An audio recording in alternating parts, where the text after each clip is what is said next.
Akhirnya ketangkep Bro Johan. Oke.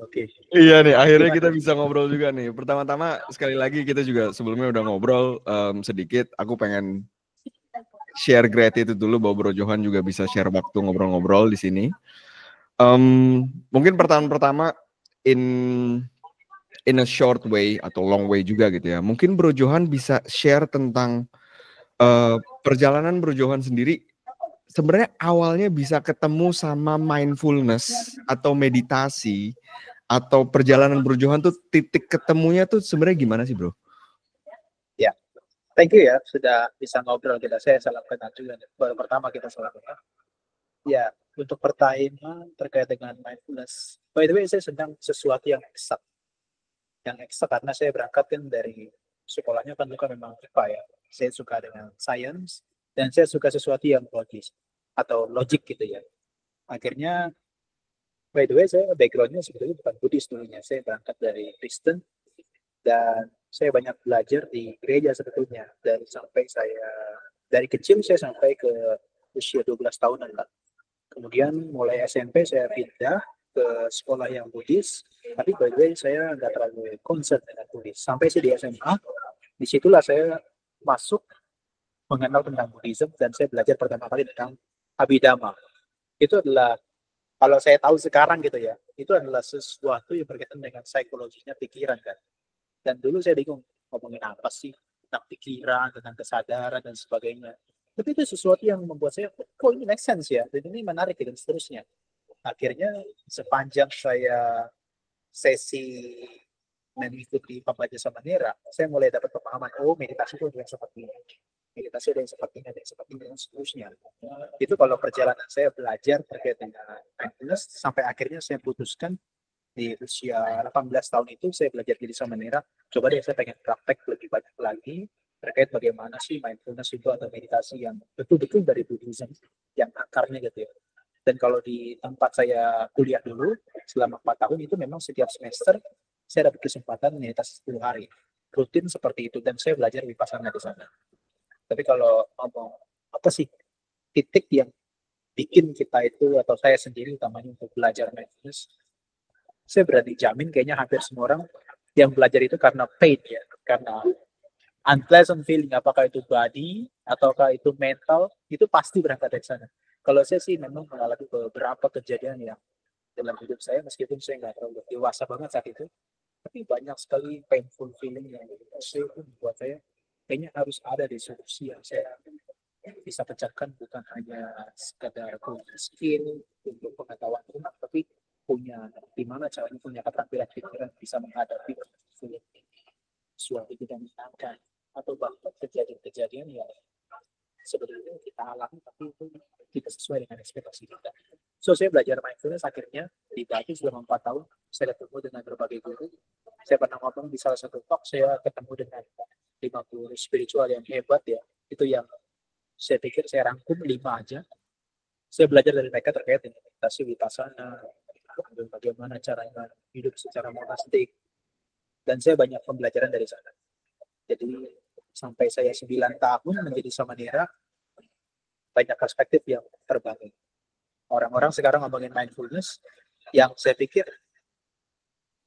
selama 9 tahun pun belum habis kalau digali terus-menerus. Tapi saya beruntung sedikit banyak tidak cuma tentang mindfulness, bahkan bisa praktek secara langsung. Amazing. Aku juga bisa relate karena dulu aku itu terlahir di keluarga yang apa ya?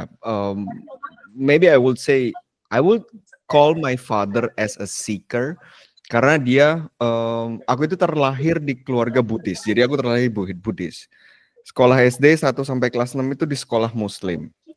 Sekolah kelas 7 sampai 12 itu di sekolah Katolik. Terus ketemu sama Vipassana itu setelah aku menjadi dewasa di Jerman karena habis itu kuliah di Jerman, dan itu di mana saya bisa tanda tangan bahwa sentence itu benar tuh. Biasanya kita ketemu dengan mindfulness itu kalau kita udah ada pain-nya tuh. Itu benar tuh, benar sekali itu. Dan saya bersyukur saya ngelihat itu sebagai sebuah keberuntungan ya, bahwa yang orang yang merasakan pain-nya dan menemukan Vipassana pertama kali itu sebenarnya papa, dan dia yang share ke saya tentang progresnya itu tadi gitu loh. Dan di situ pada saat saya ketemu sama meditasi Vipassana itu lebih ke sebenarnya ngomongin apa sih pap gitu, nggak ngerti sama sekali gitu apa yang diomongin gitu kan. Akhirnya coba ikut 10 days retreat, baru deh di situ tuh oh ini tuh, dan itu aku saya nggak over exaggerating kalau bilang itu tuh life changing experience gitu loh, yang namanya belajar tentang meditasi itu ya. Oke, see, as I mentioned before, aku suka banget share diriku Tapi by sendiri. the way, tadi ngomongin kita dewasa, Mas Bayu kelahiran tahun berapa ya? Saya 89. Oh, jauh lah. Saya jauh banget. Bro berapa? Saya masih 97. Untung tadi pagi udah ini bro, udah cukuran bro, biar kelihatan lah kita satu liga lah kita, satu liga. Masih oke lah, masih kelihatan Masih sama oke lah, gitu. masih oke lah. Antara Mas Bayu yang kelihatan muda atau saya yang tua gitu ya. Bijak, tidak tua tapi bijak. Oke, bro, tadi dari keputusan bro setelah belajar menjadi samanera itu ya, akhirnya bro decide untuk meninggalkan monastery, correct me if I'm wrong ya, meninggalkan monastery dan sekarang bro aktif di, sebelumnya juga dengan Go Mindful ya, dan sekarang tapi keputusan untuk meninggalkan monastery itu apa bro? Ya banyak hal ya kalau saya bilang sih belum kondusif untuk saya pribadi. Karena bagaimanapun saya masih punya tanggungan keluarga, kemudian juga saya anak paling besar by the way. Saya anak pertama. Jadi saya pikir ada tanggungan untuk keluarga, kemudian juga suasana belum kondusif, dan apabila ngomong tempat, saya pikir juga bagi saya pribadi, saya udah tahu tempat itu selama 9 tahun, saya pikir kurang ideal untuk memang untuk latihan intensif, karena memang tempat saya itu lebih kepada orang-orang yang mau kuliah selama 4 tahun, kemudian bukan pengabdian setahun, kemudian mereka kebanyakan meninggalkan kehidupan tersebut, apakah kembali atau justru menjadi biku. Bahkan menjadi biku pun tidak tinggal di situ kebanyakan. Jadi kalau saya pikir ya oke lah, saya hanya belajar 4 tahun, kemudian saya belajar praktek secara bagaimana meditasi, kemudian pengabdian yang mestinya setahun tapi saya jalankan 5 tahun karena saya merasa belum cukup dengan itu, dan saya pikir 9 tahun saya merasa oke lah, yang penting saya udah tahu pathnya, udah tahu jalannya, one day saya akan kembali lagi, setidaknya saya udah nggak buta arah gitu ya, nggak buta map seperti saya pertama kali. Jadi saya pikir kalau ditanya apa ya orang kondusif bagi saya pribadi. Oke. Kalau kita ngomongin kata Vipassana ya, karena aku fan untuk, saya ini fan untuk nentuin dulu nih, sebelum kita ngomongin lebih dalam, tapi definisinya apa dulu nih, supaya kita tahu bahwa kita nih ngomongin satu hal yang sama gitu loh. Dan di mana Vipassana adalah, saya juga belajar dari video-video yang Bro Johan share gitu ya, bahwa Vipassana dan dari pengalaman saya sendiri itu adalah melihat hal seperti apa adanya. That's actually what it is, right? Nah, yang pertanyaannya, saya itu langsung ketemu dengan Vipassana yang diajarkan oleh Goenka, yang diajarkan oleh Goenka. Sedangkan sepengetahuan saya, dari apa yang saya lihat juga di kontennya Bro Johan itu belajar dari Vipassana yang diajarkan oleh Mahasi, benar? Bro punya ini nggak, punya pandangan itu, apakah itu satu hal yang berbeda atau itu intinya sama, cuma bajunya aja yang berbeda gitu? Menurut Bro itu gimana? By the way, itu kan WNK itu kan gurunya kan Ubakit. Ubakit sebetulnya kalau saya tidak salah itu juga belajar dengan Mahasi Sayadaw. Ya. Itu kan ada beberapa gurunya juga atau beberapa teman seangkatannya yang belajar dengan Mahasi Sayadaw. Jadi saya pikir kalau dia membawa nama Vipassana semestinya sama. Cuma memang pendekatannya beda. Kalau saya belajar lebih dalam, kalau si Mahasi Sayadaw, dia memang adalah directly to Vipassana. Dia langsung betul-betul kepada Vipassana. Pokoknya kamu bisa nggak bisa, kamu harus tetap langsung Vipassana. Nah, SN WNK beda. Kalau Gwenka itu dia 3 hari pertama dia masuk Samatha dulu, dia mulai dari body scan, Anapana. relaxation, anapanasati, itu banyak mainnya di Samatha. Kemudian setelah 3 hari dari 7 hari, dari 10 hari, nanti dia udah nyaman, udah tenang, dia baru masuk ke Vipassana. Dari pemahaman saya, keduanya sebenarnya ujung-ujungnya sama untuk Vipassana. Tapi pendekatannya Gwenka itu lebih manusiawi. Kenapa? Karena orang yang nggak kenal meditasi itu diajak dulu untuk relax, untuk tenang. Dia dapatkan sedikit manfaat atau manfaat yang dalam arti singkat atau yang cepat gitu. Karena kalau Vipassana kan long term benefitsnya kan. Tapi kalau Samatha kamu bisa konsentrasi, kamu tenang sampai juga. Kalau Vipassana kan enggak. Kamu harus betul-betul step by step. Nanti berapa lama baru kelihatan, oh ternyata kotoran batuk saya udah mulai berkurang. Karena betul-betul dia berusaha mengikis kan dari dia melihat sebagaimana adanya, kita lebih wise. Itu long term. Tapi kalau si Samatha itu kan short term kan dia benefitnya langsung kelihatan. Gwenka cukup bijak untuk orang-orang yang berumah tangga yang awam ketika belajar meditasi, dia memang butuh Samatha dulu. Dan 3 hari itu adalah yang paling direkomendasikan dari 10 hari. Karena by the way saya pernah praktekkan itu dari 7 hari periode saya meditasi atau 10 hari, 3 hari pertama bawa aja dulu Samatha. Bawa Samatha, saya bantu bimbing Samatha itu 3 hari. Hari keempat mereka baru masuk Vipassana. Itu hasilnya better. Karena sejauh yang saya amati, di beberapa tempat kemarin saya ada meditasi di Bali, itu sudah ditranslator, itu 10 hari program kita yang aktifnya 10 hari. Selama dari hari pertama sampai hari 10 itu betul-betul Vipassana langsung. Banyak dari mereka yang bertahan. Walaupun bertahan, pemahaman Vipassana mereka itu dangkal sekali.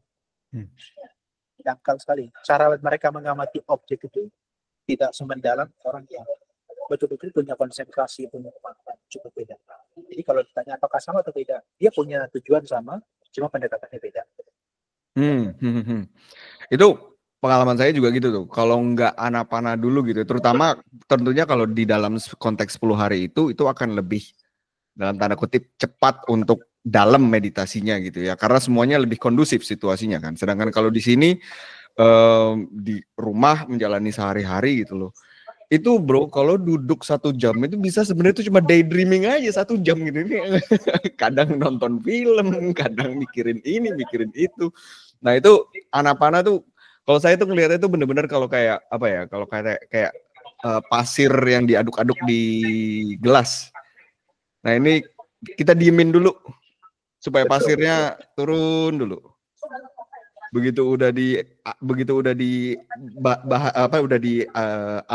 ininya gelas, bawahnya gelas, nah kita bisa melihat dengan lebih jelas. Nah itulah Vipassana gitu. Jadi lebih bisa melihat dengan lebih jelas. Itu sih kalau pengalaman saya dengan Anapana itu. Ya, Tapi by the way di beberapa tempat yang saya temui ya, guru-guru meditasinya Vipassana pun sebetulnya mereka juga mengajarkan ketenangan. Hanya memang ketenangannya tidak selevel yang mendalam banget seperti Samatha. Jadi ada salah satu kutipan yang ini bisa dicari, namanya Samadhi Sutta. Dia bilang, selalu dikutip kata-kata ini. Samading bikawe baweta, sama hito bikawe, itu yata utang pajanati. Jadi samading bikawe baweta. Baweta, kembangkanlah. Kalian harus kembangkanlah samadhi. Konsentrasi itu. Sama hito bikawe, oparabut, sama itu dengan orang yang terkonsentrasi. Iku ya tabutang pajanati, dia bisa melihat sebagaimana ada. Jadi mau itu Gwenka atau Mahasi atau siapapun, konsentrasi dibutuhkan. Tapi memang mereka cukup jujur ya bahwa konsentrasi yang kita ajarkan dalam Vipassana di Mahasi ini tidak sedalam ketika orang-orang konsentrasinya jana atau konsentrasi yang dalam seperti anak-anak dalam Samatha itu. Tapi saya juga nggak tahu, mungkin Mas Bayu bisa cerita apakah 3 hari pertama Anapana di Gwenka itu semendalam itu atau hanya untuk menenangkan pikiran seperti pasir yang diaduk-aduk cuma untuk diendapkan aja. Silakan Mas Bayu. Mungkin kalau pertanyaannya apakah benar sedalam itu, saya nggak bisa ngomong dengan bentuk perbandingan karena yang saya punya adalah pengalaman saya pribadi. Sehingga di dalam 3 hari, di dalam 10 hari itu, di mana kita semua menjalankan Anapana dulu, itu memang terasa lebih kalem dan kenapa saya juga saya suka nggak suka kan sebenarnya approach-nya ya sama aja. Ini kan cuma taste pribadi saya. Tapi kenapa saya suka menjalankan Anapana ini dulu untuk tenang dulu? Karena saya tahu bahwa kita itu tidak berhenti di sana. Jadi menenangkan diri itu, si samatha ini itu tuh jalan untuk ke vipassana. Jadi bukan menjadi goal akhir. Sedangkan kalau kita lihat di dunia sehari-hari gitu loh, banyak yang menggunakan meditasi dan mencari ketenangan tersebut. Sedangkan ketenangan itu idealnya adalah sebagai byproduct, sebagai produk sampingan dari perjalanan kita menjalankan vipassana ini. And it's a lifelong journey, probably not only one lifetime, but kalau kita masuk ke situ akan terlalu philosophical, I guess. Jadi jawabannya adalah ke pertanyaan Bro Johan tadi, apakah itu akan mendalam? Kalau saya pribadi ngerasanya sangat berbeda apakah Anapana itu dilakukan di awal atau tidak. Dan terakhir, sentence terakhir di situ, setelah dan itu juga diingatkan kembali di saat tentunya pikiran dan perasaan akan muncul ke permukaan random. Kita nggak tahu, kita nggak bisa atur. Dan di situ juga diajak di saat kita misalkan di hari setelah hari ketiga, hari kelima di mana kita sudah belajar vipassana dan menjalankan itu. Dan kalau tiba-tiba ada ngerasa teraduk-aduk gitu ya, ya udah kembali ke Anapana dulu, tenangin dulu. Baru habis dari situ balik lagi ke vipassana. Jadi always ada satu sentence yang Goenka bilang, ini saya suka banget, dia bilangnya gini. Kalau misalkan pikirannya keaduk-aduk, ya udah Anapana dulu. Kalau udah Anapana, kalau udah ngerasa kalem, pindah ke vipassana lagi. Dan dia bilang, you must make your own decision. Nah, itu aku suka banget karena ini bukan satu orang otoritas di atas yang bilang, lo ngejalaninnya harus gini gitu loh. Tapi dia mengajak kita untuk sadar dan experience itu sendiri gitu loh. And adjust accordingly. Ya. Itu sesuai sih. Ada satu ketika tuh di dalam scriptures disebutkan, dibilang kalau ketenangan berkembang, tapi kebijaksanaan juga berkembang, maka kamu harus latih vipassana supaya kebijaksanaan meningkat. One day, kalau misalnya kebijaksanaan sangat berkembang, tapi ketenangannya berkembang, kamu latih-latih samatha. Jadi di dalam kitab pun atau scriptures itu dibilang ada fleksibilitas. Kamu saat ini lagi apa yang berkembang. Jadi kamu harus ini terus. nggak harus begitu. Tapi by the way, nggak tahu kenapa ya, saya baru dapat komen-komen waktu itu, saya mulai nyadar, ada yang satu orang komen gini, ini Bro Johan memang kelihatannya cukup mahir kalau bahas tentang vipassana mahasi teknik. Honestly, saya nggak punya campaign apapun, dan saya bukan bagian dari mahasi juga. Memang saya praktek selama 4 tahun, mostly kebanyakan mahasi. Tapi saya cukup fleksibel, di mana tempat saya datang, saya bisa menyesuaikan. Contohnya, kalau saya karena nggak punya campaign apapun, saya bisa nakal sedikit gitu kan ya. Kayak contohnya, kemarin kan selama 4 tahun saya di Batu, itu saya prakteknya mahasi teknik. Semua mahasi teknik. Tapi begitu saya ke tempatnya Bante Utama di Bodi Giri, saya prakteknya samatha. First time saya belajar teknik meditasi samatha lebih dominan daripada vipassana. Dan menurut saya, kenapa orang nggak coba cara ini? Kenapa nggak kembangkan aja dulu samatha? Yang memang nggak terlalu dalam, tapi ada step by step yang jelas gitu. Dan saya juga sebetulnya pecinta samatha dalam konteks Anapana. Saya pernah bikin satu video, saya kaji dari Anapana 1 juta, yang saya bisa sampaikan 4 dari 16 tahapan itu potensial untuk dibimbing dan orang bisa potensial untuk praktek itu. Dan dalam pendapat saya dan dari kajian tersebut, kalau udah lewat dari tahapan keempat tersebut, itu orang itu punya gerbang untuk mau praktek samatha yang mendalam untuk mencapai jana, atau mempraktek vipassana secara mendalam.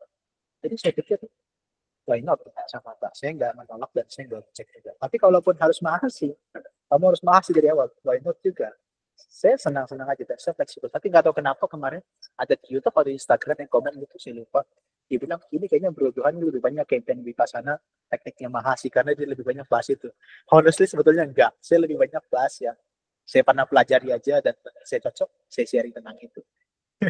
Amazing. Karena itu juga terkadang kalau dari pengalaman saya pun, saya juga terkadang tuh suka terdengar, wah ini si Bayu nih ngejual Vipassana Goenka banget gitu loh. Padahal enggak, itu cuma karena itu pengalaman saya seperti itu dan saya mendapatkan sebuah hasil yang menurut saya manis, kayak makan buah manis. Kita kan kalau biasa makan sesuatu yang enak dan kita makan enak banget, kan jadi langsung mikirkan, wah dia mesti nyoba ini, dia mesti nyoba ini, dia mesti nyoba ini gitu loh. Jadi intensinya itu saya ngerti banget apa yang Bro Johan bilang gitu. Intensinya tuh bukan untuk menjual, ini teknik yang ini, teknik yang ini, tetapi intensinya adalah ehi pasiko. Datang dan coba sendiri. Cobain mana yang cocok. Kalau ini nggak cocok ya oke, keep looking, keep searching gitu loh. But don't believe something blindly. Kita ngomong ke, wah coba deh, aku keren nih, harusnya inget nih. Kita Cintamaya Panya, Sutamaya Panya, sama Bhavnamaya Panya. Ya, kan? Suta yang pertama. Suta yang pertama. Ya. Sehingga kita tidak hanya berhenti di kedua level tersebut, sehingga kita harus experience itu dan see what happens, right? Dan itu begitu orang sudah menjalankannya sendiri, it's almost like kita ngerti satu sama lain tanpa harus bertukar kalimat gitu loh. Karena itu sudah pengertian yang berbeda dan pengertian yang lebih dalam, in my opinion. Ya. By the way, orang-orang yang praktek Vipassana, dia tidak punya kemampuan seperti kesaktian gitu ya, tapi dia punya kepekaan. Dia bisa lihat orang ini praktek Vipassana atau samadhi, dia bisa lihat. Dari beberapa yogi yang saya pernah ketemu, baru kemarin saya ketemu, dia bisa cerita. Dari konten-konten yang saya buat, dia bilang, lu lebih banyak Vipassana daripada samatha. Dari gaya ngomong, kemudian dari konten yang dibahas. Karena jarang memang orang yang bahas Vipassana kan. Mostly kebanyakan orang bahas mindfulness dan meditasi, saya berarti katakan, kebanyakan mentok di samatha. Karena yang ditahukan ketenangan dan seterusnya. Tapi begitu orang dengar kontennya Go Mindful, itu Vipassana ini. Dan bahkan orang-orang itu bukan hanya lihat saya, tapi kadang-kadang lihat orang lain yang praktek, dia bisa juga sensitif. Tanpa harus bertukar kata pun, saya setuju dengan itu. Kadang-kadang mereka udah bisa lihat sendiri, oh ya ini Vipassana. Oke, Bro, aku punya satu pertanyaan yang saya bergulat dengan pertanyaan ini lumayan lama sih. Karena saya juga sebagai perumah tangga, belum punya rumah tangga, tapi saya mencari uang, saya tidak sebagai biksu. Temanya dengan keinginan dan kemelekatan mungkin similar. Lalu saya banyak berkontemplasi dengan cerita Buddha Gautama. Buddha Gautama itu terlahir sebagai pangeran yang semua hal material yang dia inginkan, bahkan dia belum tahu dia inginkan, itu dia udah punya. Gitu. Dan dari titik situ, perjalanan hidupnya, dia terlahir di situ, based on karmanya dia di masa lalu, dia berhasil menemukan enlightenment-nya untuk dirinya sendiri.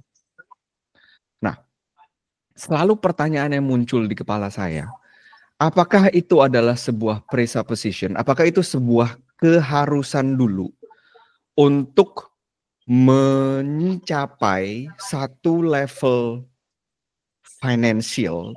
Tentunya dalam cerita Buddha Gautama itu satu yang ekstrim gitu ya, yang lu mau apa aja juga lu udah pasti dapet lah, udah punya gitu. Tapi apakah kita harus melewati titik itu dulu untuk menyadari bahwa jawabannya itu bukan itu gitu loh. Karena kalau saya berusaha untuk mengajak diri saya sendiri ke, bro, lu udah tahu Vipassana, lu udah tahu kalau lu ngejalanin ini hidup lu jauh lebih damai dan lu terus mencari itu. Terus kenapa lu masih mengentertain desire lu untuk mendapatkan material atau financial security or whatever gitu loh. Nah, itu pertanyaan yang saya belum tahu tuh jawabannya atau penjelasannya itu gimana gitu dari sisi itu. Tapi by the way, ngomongin tentang Siddhartha, hampir semua keseluruhan daripada Buddha itu dia punya kepastian dan dia akan mengalami kronologi yang kurang lebih mirip. Punya kelebihan secara materi, kemudian ditinggalkan, bahkan penyiksaan diri pun dilakukan sampai mencapai pencerahan. Hanya periode waktunya beda-beda karena usia mereka kan beda-beda. Tapi by the way, untuk kita bagaimana? sampai kenapa harus tetap mengajar material security ya atau financial freedom dan seterusnya. Jadi gitu. Siddhartha dan juga beberapa Buddha itu kan udah punya financial freedom dari bahkan sejak mereka belum lahir. Nah, kemudian time freedom itu mereka udah punya karena mau jadi pangeran oke, mau jadi raja juga oke, dan itu waktunya tuh bebas banget. Ya. Tapi kehidupan kita kan nggak berarti hanya sampai financial dan juga time freedom, tapi kita harus punya juga yang namanya mind freedom kan. Nah, mind freedom itu dalam tanda kutip yang harus kita lalui melalui urusan melepaskan apakah kita dengan kita contemplation dan juga kita urusan itu ya, namanya. Nah, dalam perjalanan hidup kita, khususnya saya, financial freedom sejujurnya itu belum betul-betul ada.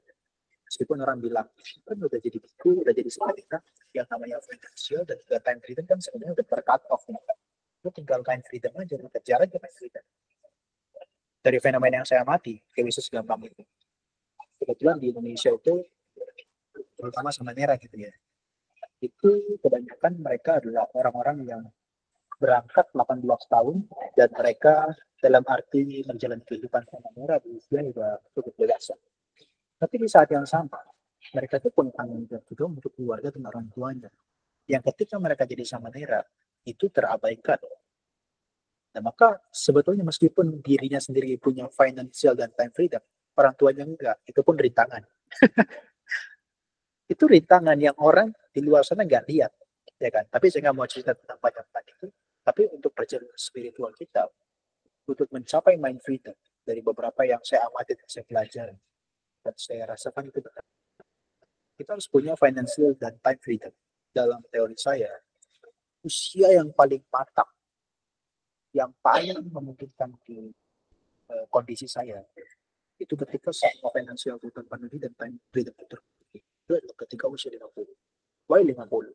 50 itu adalah kita masih kuat untuk duduk secara mandiri, untuk meditasi, kita punya ingatan terlalu banyak lupa, kita masih bisa discern, kita bisa memahami apa yang kita lakukan, kita masih bisa melakukan segala sesuatu sendiri. 50 masuk oke. Tapi untuk mencapai 50 itu kita harus prepare, betul-betul matang. Kalau saya masih 27 berarti saya masih punya waktu 22 atau 23 tahun. Itu untuk betul-betul saya invest berbagai financial, kemudian itu bermanfaat untuk saya sendiri, untuk orang tua saya, dan juga untuk orang lain. Setelah itu saya punya time freedom, barulah itu mind freedom sesungguhnya. Jadi dalam visi ke depan saya, 50 harus lepas. Nah, kalau udah 50 lepas, jangan pernah naik lagi ke atas. Meskipun itu entertain sedikit aja kita punya keinginan. Karena sebetulnya semua itu kita lalui. Karena ada orang tertentu yang bukan hanya sekarang ya, di zaman dulu pun gitu. Ada orang tertentu yang ketika dia udah menjadi ibu, dia justru malah berusaha untuk menghindari atau justru untuk memenuhi keinginan itu. Itu kan sesuatu yang terbalik dari bayangan kita. Jadi dalam pandangan saya, lebih baik kita selesaikan dulu secara financial dan freedom, supaya ini semua beres, untuk kita mengajar freedom, semua tidak menjadi beban lagi. Itu pandangan saya. Dan akan jauh lebih didengar dalam arti oleh orang tua kita, kemudian juga sekitar kita, ketika kita merasa kita punya tanggung jawab. Karena honestly teman-teman saya yang dari daerah-daerah, mereka orang tuanya bukan orang yang kecukupan, dia tidak mampu. Tapi mereka harus berlatih selama 4 tahun dan jauh dari orang tuanya cukup berat. Ya, jadi untuk mencapai mind freedom, rintangan-rintangan yang seperti itu harus sudah selesai dulu. Karena pernah bayangkan kalau orang lagi di pasangan tiba-tiba daydreaming tentang orang tuanya harus dibawa ajak jalan-jalan kemana, orang tuanya bahkan kemana. Itu jangan dalam itu.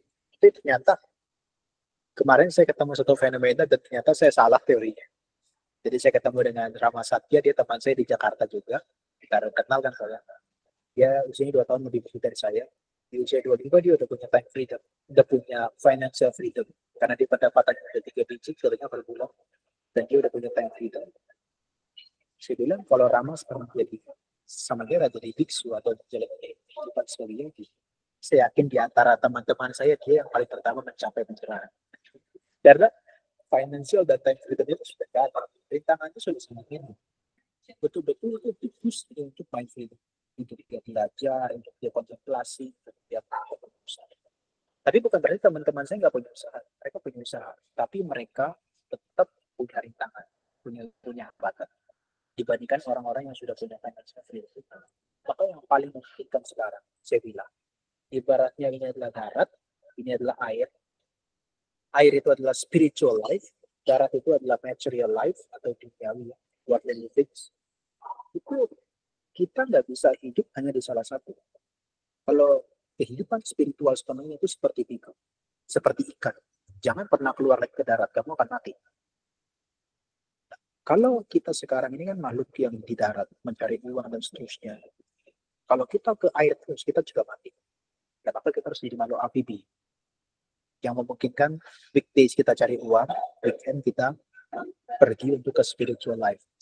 Terserah mau lakukan kebaikan, meditasi, retreat secara intens atau secara short time. Tapi untuk 2 hari itu untuk spiritual goals kita. Karena itu adalah untuk selalu kita ingat dengan spiritual awareness kita. Kita ini mau kemana ini?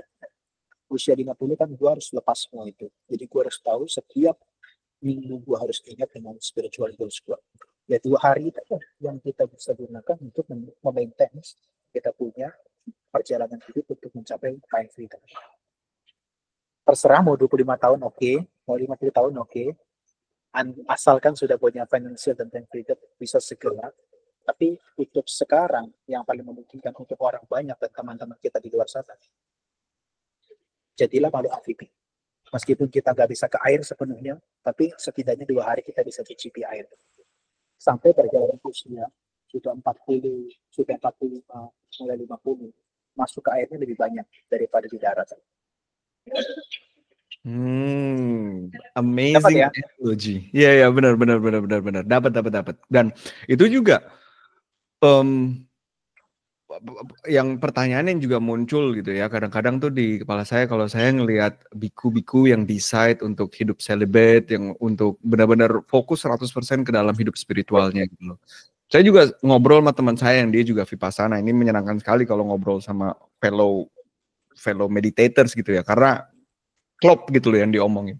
Dan dia pernah berpendapat bahwa baik kalau jadi biku tuh enak loh, karena lu nggak usah sibuk dengan kehidupan duniawi, dan tapi at the same time kata dia kemungkinan itu akan lebih gampang karena biku itu hidupnya di sebuah bubble, yaitu di monastery itu saja gitu.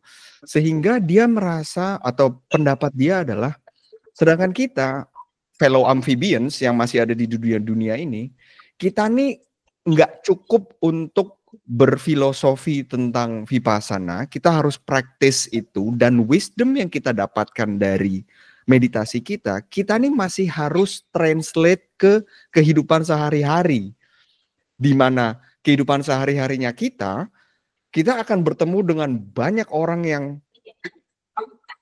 bikin kita sewot, kan lebih banyak kemungkinannya gitu ya, ketemu orang-orang yang berpotensi bikin kita sewot. Well, I know it's all like other people's daripada biku-biku yang juga dikelilingi oleh fellow bikus gitu loh, yang kemungkinan juga mereka nggak akan bikin sewot satu sama lain se ekstrem kalau kita hidup let's say di Jakarta, kalau semuanya macet atau ini atau itu. Wah, itu benar-benar spiritual. Kalau mau ngomongin tentang spiritual ini ya, spiritual place ya, itu Jakarta is a spiritual place karena di situ adalah playgroundnya, di mana lo bisa translate kedamaian yang lu dapatkan di saat lu meditasi di retreat atau wherever it is gitu loh. Ya. Tapi by the way, itu kan pemikiran saya juga gitu ya. Oh, itu enak banget ya. Tapi saya belajar dari kehidupan Bante Utama itu, ternyata biku yang sudah punya financial freedom dan time freedom untuk mencapai itu tidak serta-merta loh. Biku juga berkarir. Saya setuju dengan apa yang sudah didapatkan, kemudian diterasa untuk orang banyak. Jadi kehidupan biku itu kan adalah bergantung pada umat. Kita ini kan adalah negara yang minority ya, tidak sebanyak seperti Myanmar dan Thailand. Jadi untuk sokongan itu adalah tergantung daripada apakah komunitas, kemudian atau kontribusi mereka dan sebagainya. Bante Utama itu semasa muda mati-matian betul-betul membangun karirnya. Selalu keluar ya, udah matok dan sebagainya, terus menerus dari usianya 27 tahun sampai ke usia 60, terus menerus. Untung aja ketika ada COVID stop, dan sekarang dia udah memutuskan nggak akan mau keluar lagi. Tapi lihatlah coba, selama hampir 30 tahun tersebut, beliaunya tuh berkarir untuk dirinya sendiri, yang memang kontribusinya untuk sana juga ya, tapi berkarir untuk dirinya sendiri, di masa tuanya. Maka ketika dia mengatakan, saya tidak akan keluar lagi. Lihat, di belakang yang sudah dihasilkan itu, berapa banyak umat yang support, tempatnya seberapa apa, kemudian fasilitas yang dipunyai itu untuk menopang hidupnya sampai meninggal pun itu sudah sangat cukup. Mungkin kalau dibilang orang paling bahagia di Indonesia, pasti paling bahagia. Punya financial freedom, betul-betul financial freedom, dan punya time freedom, betul-betul time freedom. Itu yang saya pikir karir seorang biku pun harus betul-betul dilalui. Jadi kita nggak bisa hanya duduk meditasi. Siapa yang mau kasih makan? Sometimes kita harus kasih ceramah. Kadang-kadang ada undangan makan, kita harus datang. Kadang ada upacara tertentu, kita harus datang. Nah itu di usia muda kan kondusif untuk sekarang. Untuk sekarang distraksinya terlalu besar. Tapi bantu utama memang punya keyakinan yang kuat ya, sampai di usia muda itu betul-betul keluar terus mencari sebanyak-banyaknya, betul-betul dibangun tempat dan fasilitasnya kokoh itu sampai betul-betul di masa depan itu terjaga. Saya pikir jalan untuk sebagai seorang ibu pun mereka udah berkarir, dan itu saya menyaksikan sendiri salah satu orang yang berkarir di dunia kebibuan. Bukan untuk material things ya, tapi itu untuk menopang spiritual goals-nya dia. Jadi ada namanya tuh pendukung sesuatu yang pendukung spiritual kita tuh ada. Apakah kita dengan berdana, itu juga berdana agama. Jadi juga kita menjaga moral, kemudian juga terkait hal-hal yang salah. Itu untuk mendukung kematangan spiritualnya, punya tempat yang baik, punya fellowship yang bagus, kemudian punya kondisi kesehatan yang bagus. Jadi itu ataupun rumah tangga, mereka harus berkarir. Hanya saja itu dari awal itu sudah terjamin kan. Tapi kalau rumah tangga, dia harus sedikit lebih ekstra pengeluaran usahanya karena dia harus sering ke darat dan bahkan ke darat. Jadi ngomongin amfibi kita ya. itu amfibi itu analogi yang kena banget karena ada dua pikiran yang muncul ke permukaan saat Bro Johan ngejelasin itu ya. Karena di saat biku itu berkarir itu bukan membangun, kalau saya ngelihatnya kayak bukan membangun istana gitu ya, tapi lebih ke membangun pohon yang buahnya manis, sehingga semakin dia berkarir, semakin naik karirnya, semakin besar pohonnya, sehingga bukan hanya dia yang akan memakan buah manis tersebut, tapi akan semakin banyak kemungkinan orang-orang juga ikut makan buahnya. Itu seperti itu pikiran yang muncul. Dan satu lagi juga argumen saya ke teman saya, balik lagi di mana dia bilang biku nih hidupnya lebih enak gitu ya. Saya juga bilang sama dia, itu tuh cuma karena lu nggak tahu, itu cuma karena lu bukan ikan aja bro. Kalau lu ikan baru lu akan tahu masalah-masalahnya tuh apa gitu loh. Dan itu terjadi di setiap, dan itu pikiran itu selalu muncul di saat kita mencoba atau sadar atau tidak sadar comparing dengan hidup orang lain. Ya kan, begitu kita ngelihat orang lain, wah di luarnya kayaknya cakep nih, kayaknya damai nih, gini gitu. Kayak waktu saya juga di Vipassana 10 hari gitu ya, waktu pertama kali gitu, yang dimana saya masih buka mata dikit ngintip nih orang gimana sih ini sekitar saya gitu ya. Kelihatannya juga wah gila damai banget semuanya gitu ya. Saya doang nih kayaknya yang amburadul nih dalamnya gitu kan. Ternyata di ceramah malamnya itu juga dikasih tahu gitu loh, tidak akan ada gunanya kita membandingkan diri kita dengan hidup orang lain gitu ya. Karena memang itu adalah dua individu yang berbeda dan setiap orang juga punya story dan ceritanya masing-masing.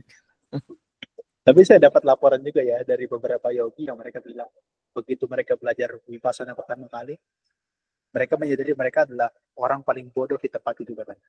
Bahkan paling bodoh di dunia katanya. Karena kok gua nggak bisa, yang lain kok bisa. Padahal sesuatu yang nggak dia sadari, sebetulnya orang pun nggak bisa, tapi dipaksakan supaya mereka bisa. Wah, bro, ada satu ini juga, bro. Di Vipassana, kalau yang 10 hari yang diajarkan Goenka itu kan biasa, jadi ada new student, old student kalau yang udah pernah ke sekali. Setelah kita 3 kali 10 hari, kita bisa ikut Satipatthana course. Nah, jadi saya udah ikut 3 kali 10 hari, terus saya ikut Satipatthana course. Nah, pas di Satipatthana course itu, biasanya di dalam 10 hari itu saya duduknya di depan karena sudah termasuk old student, ya kan. Nah, begitu Satipatthana course, saya tiba-tiba dapat duduk di belakang. Wah, bro, pikiran yang muncul ke permukaan, saya kan meditator yang sudah punya pengalaman ini. Kenapa saya duduknya di belakang? Wah, bro, itu lucu banget, bro. Terus saya langsung di dalam hari itu juga, terus saya langsung nge-catch pikiran itu gitu loh. Mau lu apa, baik lu di sini buat apa gitu loh. Jadi mau adu-aduan damai, aneh banget pikiran tersebut gitu. But it was a funny thing, and that was another example. Itu salah satu contoh lagi bahwa pikiran kita tuh ya random aja gitu loh. Yang namanya, jadi hampir seperti goalnya itu tuh bukan tidak lagi memiliki pikiran-pikiran tersebut. Karena menurut saya itu adalah balik lagi ke byproduct itu tadi. Itu adalah hasil sampingan gitu. Tugas kita sekarang, atau saya melihat tugas saya sekarang adalah secepat mungkin menangkap pikiran-pikiran yang saya nggak aware of, sehingga saya nggak harus entertain ke situ. itu lucu banget itu waktu apa namanya, waktu ngeh ke situ. Oke, bro, aku punya satu pertanyaan lagi yang juga mungkin masih ada hubungannya dengan material dan gimana kehidupan kita dengan berumah tangga ya. Saya juga belajar banyak tentang tema manifestasi. Manifestasi atau let's say law of attraction, energi, we attract what we are. Let's say the word manifestasi lah. Manifestasi yang saya definisikan di sini adalah di mana kita memiliki situasi yang kita inginkan dan kita berada di state bahwa itu tuh sudah ada di sini. Ya, itu cara kita atau definisi saya untuk memanifestasi itu.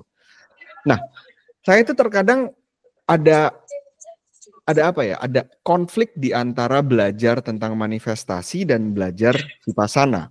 Karena manifestasi itu masih berdasarkan akan desire itu tersebut. Bahwa saya ingin sesuatu yang sudah saya tarik ke masa kini dan sekarang. Sedangkan vipassana, seeing things the way they are. So, pandangan Bro Johan nih gimana? Apakah menginginkan sesuatu itu jadi kayak kontraproduktif aja gitu loh antara vipassana dan manifestasi ini gitu? Sayang banget kita udah belajar vipassana ya, jadi kelihatannya kontradiktif ya. Kalau yang belum belajar vipassana oke-oke aja. Ya, tapi begini ya, kita udah belajar vipassana ya kita setidaknya pasti lebih bijak, dalam arti kita udah sering lihat sebagaimana adanya. Ya, apakah itu manifestation atau determination kita seperti law of attraction gitu ya. Ya kita harus sadari, ya itu sebetulnya adalah bagaimanapun adalah desires. Ya. Dan tadi kembali lagi karena kita masih 5 hari di darat ataupun kan ada orang 6 hari di darat, itu wajar. Why not gitu kan? Itu wajar aja. Dan memang sesekali kita harus butuhkan itu untuk membuat kita tuh terinspirasi, kita punya motivasi yang lebih, kita membakar semangat. Tapi vipassana itu selalu menjadi penjaga kita. Be careful, itu belum benar-benar ada loh ya. Jangan sampai kamu adalah orang yang kecewa pertama, ketika itu sebetulnya nggak ada, tapi hanya ada di pikiran. Gak apa-apa, itu dia jadi sistem. Gak ada yang kontradiktif sebetulnya. Kita sadar di satu sisi sebagai makhluk si darat itu kita menginginkan apakah dalam bentuk manifestasi, kemudian law of attraction atau determinasi, bahkan di situ sekalipun ada canda ya, hasrat untuk memiliki. Apa? Tapi di satu sisi ada vipassana yang menjaga kita, ada knowledge atau wisdom dari kita. Hati-hati, ini sesuatu belum terjadi. Kamu jangan sampai kecewa yang pertama ketika itu nggak betul-betul terjadi. Justru itu bagus. Untuk orang yang udah punya knowledge, itu dia lebih cepat aware. Saya dikasih tahu, kalau di antara sebuah pohon ada buah kelapa dan juga ada seekor burung yang ada di ranting tersebut. Dan ketika ranting itu jatuh, siapa yang akan jatuh dan tidak takut-takut? Itu adalah buah kelapa. Ketika dia jatuh, dia tidak akan berdiri dan takut lagi. Tapi burung yang begitu jatuh dari ranting, begitu dia hampir sampai ke tanah, dia akan cepat terjatuh. Why? Kenapa? Dia punya knowledge. Dia orang yang lebih aware dengan keadaan saat ini. Tapi di satu sisi, saya juga harus aware, harus melihat sebagaimana adanya. Mereka bisa jalan bersama. Gak ada yang tanpa kontradiktif. Kontradiktif kalau kita betul-betul udah masuk dalam dunia spiritual yang sangat dalam. Ketika kita udah masuk di air, itu sangat kontradiktif. Seperti halnya kalau biku, tiba-tiba dia manifestasi. Kayaknya oke deh kalau gue punya uang yang banyak. Nah, itu baru kontradiktif. Even itu seorang yogi ya. Yogi yang dia vipassana, dia memutuskan, pokoknya di usia 45 tahun ini, gue pengen menjadi yogi dan seumur hidup. Tapi sehari kemudian muncul pemikiran, kayaknya mencapai jana dan lahir di alam berapa, oke deh. Nah, jadi bukan hanya material ya, sesuatu yang sifatnya idea, konsep gitu, itu juga pembelakaran juga berbahaya. Jadi dia betul-betul harus aware. Kalau dia betul-betul lebih dari atas spiritual yang dalam air. Tapi kalau di darat, oke, itu aja. Dan memang kita dulu. Kalau nggak butuh itu, kita masuknya jatuhnya ke paham yang pesimisme. Ini jadi toxic. Sudahlah. Ngapain sih hidup itu ribet-ribet? Segini aja udah cukup. Padahal enggak, dengan uang banyak dan juga manifestasi terhadap hal yang besar, itu bisa membuat kita tuh bantu orang lain dan kita bisa invest lebih banyak lagi. Jadi pemikiran seorang Buddhis, justru jangan jadi miskin. Kata Buddha, miskin itu adalah penderitaan. Justru jadilah kaya. Karena dengan kaya itu kita bisa bantu orang lain. Jadi saya pikir kita punya wisdom yang lebih di antara yang lain dan kita bisa lebih cepat aware. Salah ini betul dan ini masih dalam koridor yang oke. Ini di spiritual kita nggak boleh lakukan ini. Ini di duniawi kita harus seperti ini. Masih masih dalam koridor yang benar. Jadi kalau saya bilang, kalau kamu mau darat, jangan jadi ikan. Kalau kamu jadi ikan, jangan berusaha untuk jadi makhluk yang di darat. Dua-duanya akan mati. Kalau di tengah-tengah masih oke, amfibi. Jangan-jangan biku pun amfibi gitu ya. Jangan-jangan biku pun amfibi ya. Di usia muda dia cari, di usia muda matang semuanya udah ada. Dia berpikir. Saya setuju dengan itu. Untuk mencapai kebebasan zaman sekarang ya. Kalau kita mau bukan yang kosong, betul-betul itu harus suasana yang kondusif. Financial, time freedom, condition, circumstance kita itu semua harus kondusif. Sekarang itu bukan seperti zaman Buddha yang ketika dengar langsung mencapai pencerahan. Kita harus betul-betul duduk, melihat sebagaimana dan terus-menerus belajar sampai betul-betul step kita matang. Dan kita sudah masuk di zaman yang seperti itu, yang butuh usahanya lebih ekstra dari zaman saat ini. Kita harus realistis lah. Manifestasi oke, why not? Ya.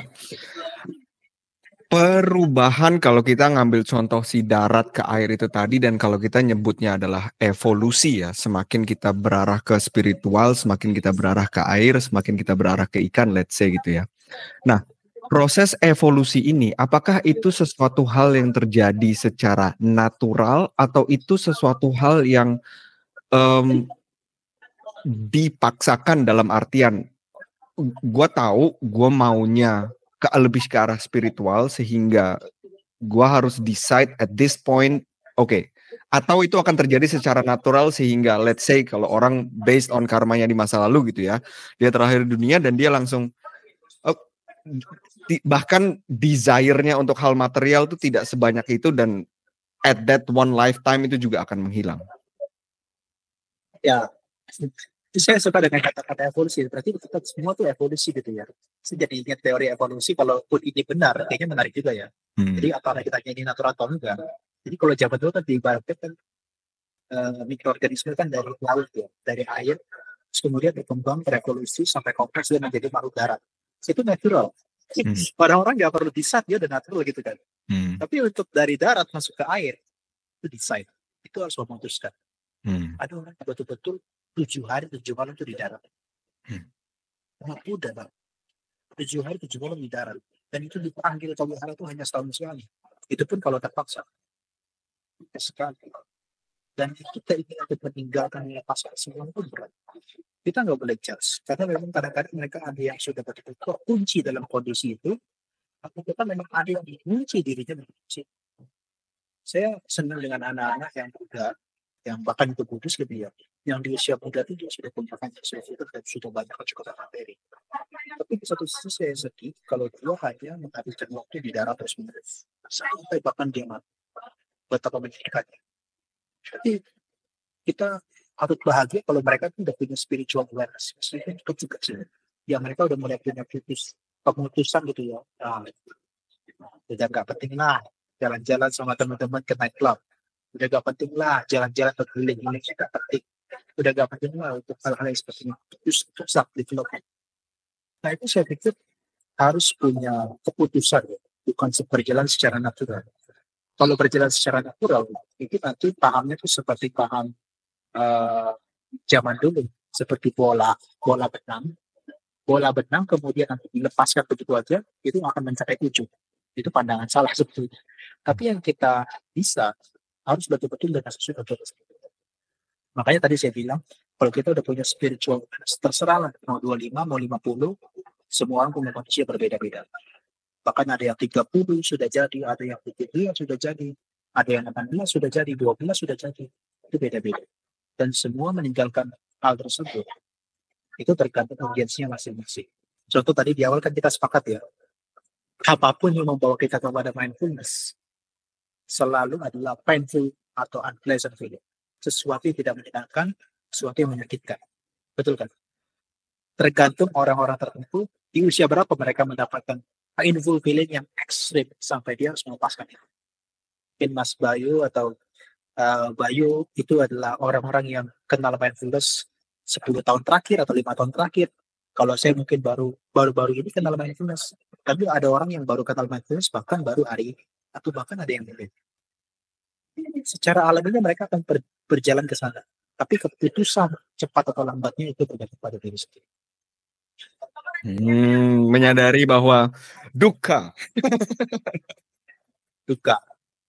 Ya. Semakin orang kena duka tuh semakin yakin terhadap vipassana mindfulness. Jadi kemarin kan saya bikin konten itu kejadian ternyata sungguhan ya.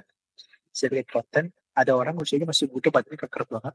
Nah di saat itu yogi-yogi yang lainnya usianya tua, lansia, sudah sepuh gitu. Dia masih muda. Tapi setiap kali sesi meditasi yang paling banyak tidur tuh dia. Habis makan tidur, habis mandi tidur. Dan dia menyadari, saya orang yang sangat malas. Sebenarnya pembimbing bilang, kamu gimana? Kamu paling muda, harusnya kamu berusaha lebih kuat. Rasa sakit nggak usah ditakuti, harus dilawan. Rasa sakit itu justru jadi teman. Tapi enggak juga, dia pulang juga. Kenapa? Karena dia belum mengalami duka yang ekstrim. Sehingga dia punya keyakinan untuk cepat segera bebas dari situ. Siddhartha 29 tahun tuh bukan mengalami duka, tapi melihat duka yang ekstrim. Duka yang betul-betul nggak pernah dia lihat.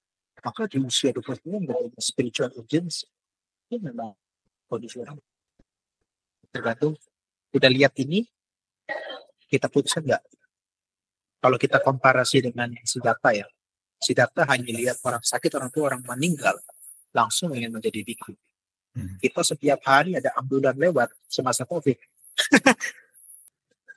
Hanya segelintir orang yang pengen cepat-cepat bebas dari penderitaan. Itu salah satu ajakan kalau saya ngelihatnya di pekerjaan yang saya lakukan, dan kalau saya ngelihatnya juga dari luar persepsi saya akan apa yang Bro Johan lakukan juga itu tuh seperti invitation kepada teman-teman semua untuk yuk jangan nungguin pain yang terlalu ekstrim sehingga hidup memaksamu untuk mulai sadar. Tapi yuk kita sadarin sekarang banyak kok pain-pain yang udah kita lewatin sekarang juga sehari-harinya gitu loh. If you look closely enough, we are actually suffering like every single moment. And that's not dan itu bukan menjadi reason untuk menjadi nihilism atau toxic itu tadi ya, toxic negativity, tapi lebih ke arah empowering bahwa oh ya udah nih, sebelum bomnya meledak dan kita terpaksa untuk sadar, ya udah kita belajar tentang ilmu ini step by step by step. Ya. Setuju ya. Kehadiran saya sebagai bukan samaner lagi, saya harapkan itu bisa mengencourage teman-teman yang di luar sana usia muda, kenapa nggak belajar dari sekarang? Karena kalau Mhm. dari usia tua, mungkin bukan kita akan mengalami penderitaan, tapi justru kita menjemput penderitaan. Kita udah nggak kuat tubuh, kita sakit-sakitan, kita stroke, yang itu akan membiarkan kita untuk belajar. Dan saya sudah dengar dari banyak yogi yang mereka udah di usia tua, mereka selalu mengatakan saya menyesal. Kenapa saya nggak dari muda dulu untuk praktek seperti ini? Sekarang usia saya sudah tua, ingatan saya sudah berkurang, tutup pun sudah sangat sakit, saya baru belajar ini. Paling bermanfaat. Tapi orang-orang ketika muda juga masih belum lagi. Ya, maka Go Mindful itu visinya salah satunya mindful state guided paths. Jadi satu langkah yang mindful, satu langkah yang penuh perhatian bisa membawa kita pada jalan yang lebih cepat. Karena bagaimanapun kalau kita punya uang banyak, kalau kita nggak pernah belajar ini, kebebasan nggak akan kita capai. Maka saya senang banget ya dengan Batu Tamu punya quotes. Salah satu kelemahan daripada meditasi itu adalah tidak bisa diwakilkan.